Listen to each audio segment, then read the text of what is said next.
Jika Anda membaca Alkitab Perjanjian Lama, Anda harus memandang satu pribadi, yaitu Yesus. Jika Anda tidak memandang kepada Yesus, maka akan tersesat.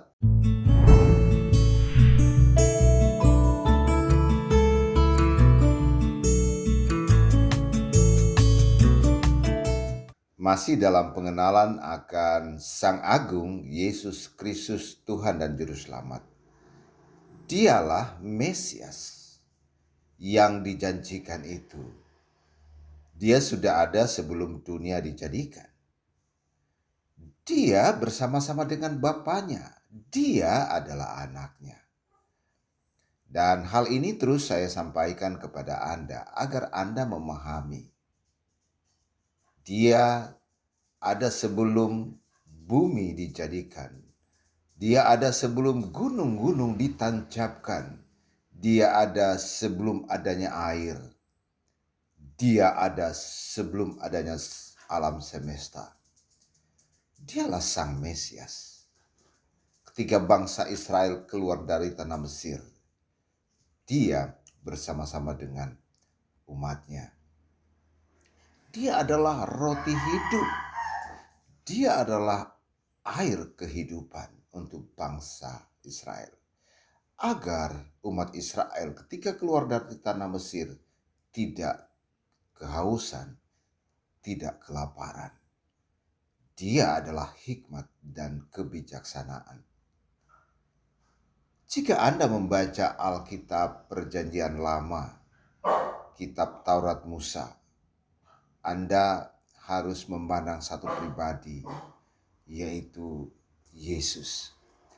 Jika Anda tidak membaca Alkitab dan tidak memandang kepada Yesus, maka akan tersesat. Tidak akan menemukan makna yang tepat.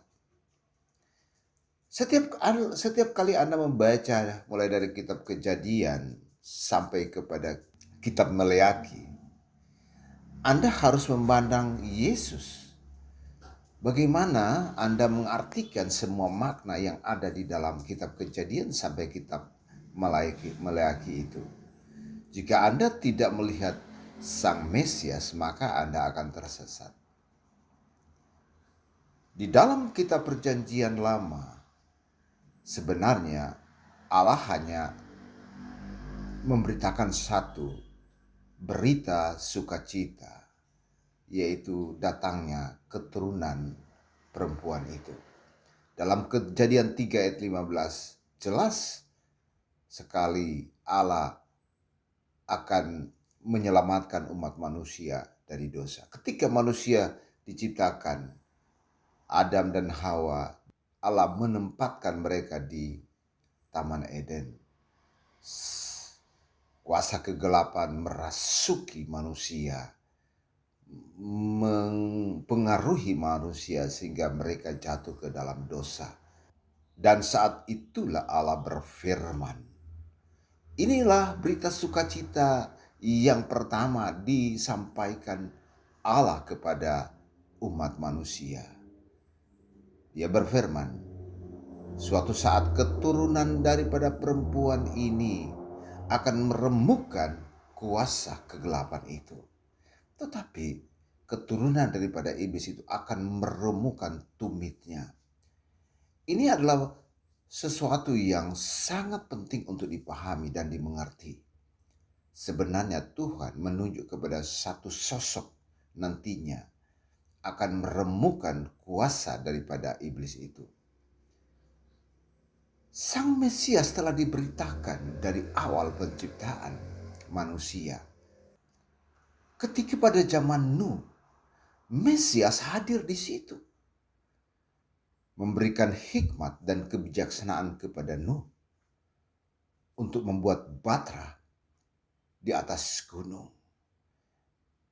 Nuh diberikan hikmat dan kebijaksanaan untuk memahami maksud Tuhan. Mesias hadir menolong Nuh sehingga Nuh diselamatkan dan keluarganya.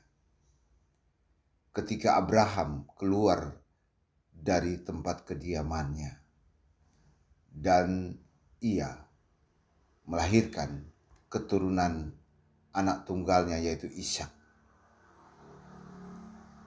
Ketika Ishak anak kesayangannya itu, Allah memperlihatkan kuasa kasih-Nya. Dia menyuruh Abraham untuk mempersembahkan baginya. Dan di situ juga hadir. Sehingga Ishak tidak dikorbankan. Hikmat datang dalam bentuk sosok binatang yang dikorbankan. Itulah hikmat dan kebijaksanaan Allah. Itu menunjukkan nubuatan-nubuatan Alkitab. Nubuatan-nubuatan Alkitab datangnya Sang Juru Selamat. Itulah Yesus yang kita beritakan. Ketika Abraham mempersembahkan Ishak anaknya, bahwa benar bahwa pengorbanan akan menyelamatkan umat manusia. Darah itu akan menyelamatkan umat manusia dari kuasa kematian. Ketika Musa mengeluarkan bangsa Israel dari tanah Mesir, Allah menulahi bangsa Mesir. Dan tulah ke-10, Allah berfirman, korbankanlah anak domba jantan yang tak bercela. Itu juga merupakan tipologi daripada kedatangan Sang Mesias, Sang Juru Selamat. Maka darah dioleskan di ambang pintu, di tiang pintu sisi kiri dan sisi kanan. Maka El Maut akan lewat, tidak membunuh semua yang sulung dari umat Israel, anak-anak sulung. Ketika El Maut melihat darah, maka dia lewat. Darah adalah tipologi daripada kematian Yesus Kristus. Ketika umat Israel bersalah pada saat keluar dari tanah Mesir, maka mereka harus mengorbankan anak domba. Pengorbanan, ada darah. Darah itu dipercikan agar dosa mereka dihapuskan. Agar ada pengampunan dosa. Agar ada penebusan salah. Jadi ketika Anda membaca, merenungkan Alkitab Perjanjian Lama, Taurat Musa, Kitab para Nabi, Anda harus melihat satu sosok, yaitu Sang Kristus, Mesias itu sendiri. Ketika Raja Daud dalam setiap kesempatan dia berkata, dalam Mazmur 110 ayat 1 dia berkata dalam nubuatannya, Tuanku duduk di sebelah kanan Allah. Dia menunjuk kepada Sang Mesias. Tuanku duduk di sebelah kanan Allah. Dan segala musuhnya akan tunduk kepadanya. Itu menunjuk kepada Sang Mesias.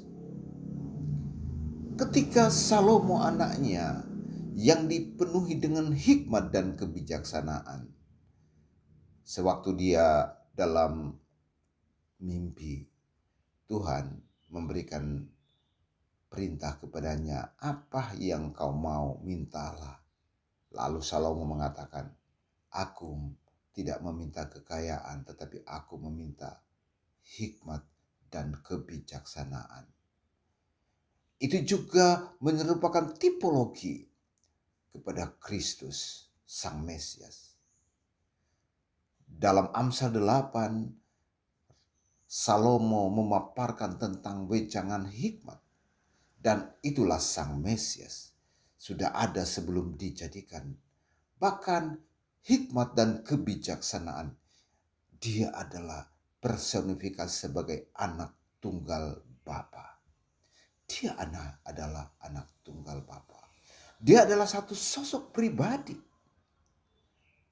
yang keluar dari Bapa. Sekali lagi, dia adalah sosok pribadi yang keluar dari Bapa. Dunia dijadikan karenanya. Karenanya dunia dijadikan. Dia menjadikan segala sesuatu karenanya. Dan seperti itulah kita membaca kitab Taurat Musa. Kita membaca kitab para nabi. Harus memandang satu sosok, yaitu Sang Mesias.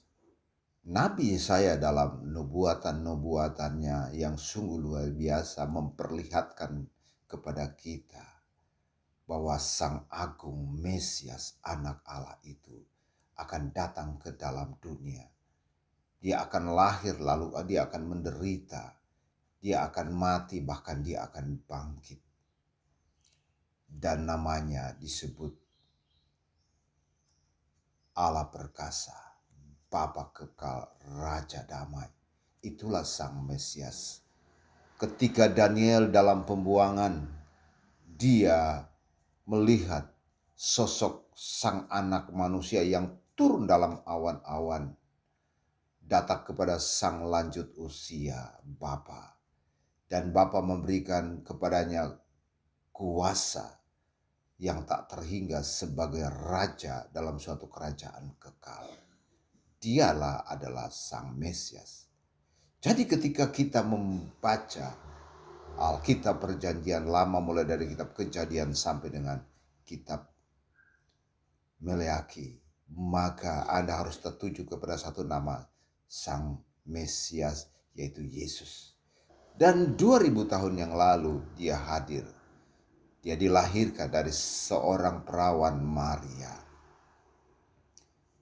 yaitu Yesus Kristus, Sang Juru Selamat. Kita harus mengikuti dia. Sebab jika kita tidak mengikuti dia, maka kita akan masuk di dalam kematian. Dia adalah Juru Selamat, Tuhan bagi semua orang. Tuhan Yesus memberkati. Amin.